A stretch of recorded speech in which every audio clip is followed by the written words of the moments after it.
नमस्कार. माझ्या स्वयंपाकघरात तुमचं खूप खूप स्वागत. मी आज तुम्हाला गावरान पद्धतीने घोळची रानभाजी कशी करायची ते दाखवणार आहे. कमी साहित्यात एकदम चमचमीत अशी होणारी ही गावावरून मी घोळची रानभाजी आणलेली आहे. ही भाजी रानावनात कुठेही उगवते. ह्या भाजीला लावत नाहीत, आपोआप अशी उगवली जाते. आणि शेंड्याला वरती बघा अशा बिया असतात, त्या बिया काढून घ्यायच्या आहेत. ह्या भाजीला कुठली फवारणी केली जात नाही, म्हणून ही भाजी एकदम पौष्टिक आयुर्वेदिक भाजी आहे. ही भाजी मी निवडून घेतली आणि 2 ते 3 वेळा पाण्याने चांगली अशी खळखळ धुवून घेतली. ही भाजी 2 प्रकारे ओळखली जाते. एक गुलाबी रंगाची याला पाने असतात आणि दुसरी असते ती हिरव्या रंगाची असते. ही गुलाबी रंगाची पाने असतात. ही भाजी गावरान पद्धतीची असते. आता ह्या भाजीसाठी आपण साहित्य बघू. इथे बघा 4 चमचे मी हरभरा डाळ घेतली आणि 1 तास आधी कोमट पाण्यामध्ये भिजत घातली आहे. डाळ आपली चांगली भिजली आहे. आणि भाजीसाठी एक मोठा कांदा असा बारीक चिरून घेतला. तुम्हाला भाजी किती करायची आहे त्या प्रमाणात कांदे साहित्य घ्यायचं आहे. 3 ते 4 चमचे भाजलेल्या जाडसर शेंगदाण्याचा कूट आणि 7-8 लसूण पाकळ्या अशा खलबत्त्यामध्ये ठेचून घेतल्या. चवीप्रमाणे मीठ आणि 1 चमचा मिरची पावडर. तिखट तुमच्या आवडीप्रमाणे घाला.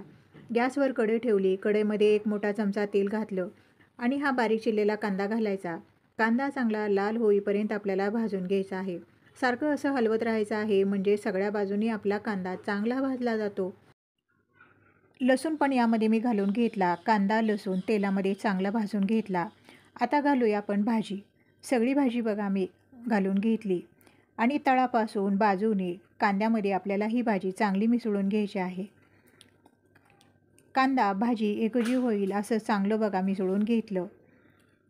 आता मी डाळीमधलं पाणी काढून घेतलं आणि डाळ यामध्ये घालून घ्यायची आहे. लगेचच मिरची पावडर घालायची. तिखट तुमच्या आवडीप्रमाणे घाला आणि शेंगदाण्याचा कूट घातला. चवीप्रमाणे मीठ घालायचं आणि हे सगळं आपल्याला चांगलं मिसळून घ्यायचं आहे. मसाले, डाळ, कांदा, भाजी सगळं एकजीव होईल असं चांगलं मिसळून घ्यायचं.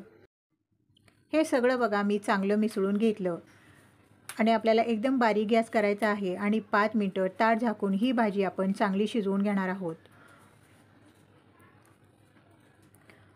थोड्या वेळाने ताट काढून परत ही भाजी आपण चांगली खालीवर हलवून घ्यायची, म्हणजे सगळ्या बाजूनी आपली भाजी चांगली शिजली जाते. परत मी 2 मिनटं ताट झाकून ही भाजी शिजवून घेतली. बघा आपली डाळ भाजी चांगली मऊ अशी शिजलेली आहे. एकदम चमचमीत गावरान पद्धतीने आपली घोळची भाजी बघा तयार झालेली आहे. तुम्ही ही भाजी भाकरीसोबत खा, एकदम भारी लागते. ही रानावनात उगवलेली पौष्टिक अशी घोळची रानभाजी तुम्हाला कशी वाटली कमेंटमध्ये सांगा. व्हिडिओ थोडा तरी आवडला असेल तर व्हिडिओला एक लाईक करायला विसरू नका. व्हिडिओ पाहिल्याबद्दल तुमचे मनापासून धन्यवाद. भेटूया पुढील व्हिडिओमध्ये.